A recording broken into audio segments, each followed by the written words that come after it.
اللہ سبحانہ تعالیٰ سے ہم ہر وقت اپنے گناہوں کی معافی مانگتے ہیں، لیکن ان الفاظ سے جب ہم اللہ سبحانہ تعالیٰ کے سامنے گڑ گڑاتے ہیں، معافی مانگتے ہیں، تو ہماری معافی قبول ہوتی ہے، کیونکہ اللہ سبحانہ تعالیٰ زندہ ہے، حی القیوم ہے، وہی سنتا ہے، ہماری کوئی بھی مدد نہیں کر سکتا، ہمیں کوئی بھی شر سے نہیں بچا سکتا۔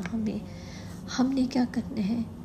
اس طرح اللہ کو پکارنا ہے جیسے کہ نبی پاک صلی اللہ علیہ وسلم نے فرمایا کہ بخشش مانگو اللہ سبحانہ تعالیٰ سے، استغفر اللہ الذی لا الہ الا هو الحی القیوم واتوب الیہ، میں اللہ سے معافی مانگتی ہوں، اللہ جس کے سوا کوئی معبود نہیں، زندہ ہے، کائنات کا نگراں ہے، اور میں اسی کے حضور توبہ کرتی ہوں۔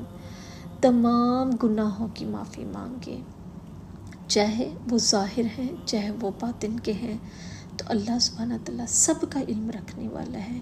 اور یہ بہت خوبصورت استغفار، واللہ میں اس کو اسی انداز میں پڑھتی ہوں جیسا کہ نبی پاک صلی اللہ علیہ وسلم نے بتایا، دلوں کو اطمینان، سکون اور ہمارے سب پریشانیوں اور مسائل کا حل۔ استغفر اللہ الذی لا الہ الا هو الحی القیوم واتوب الیہ۔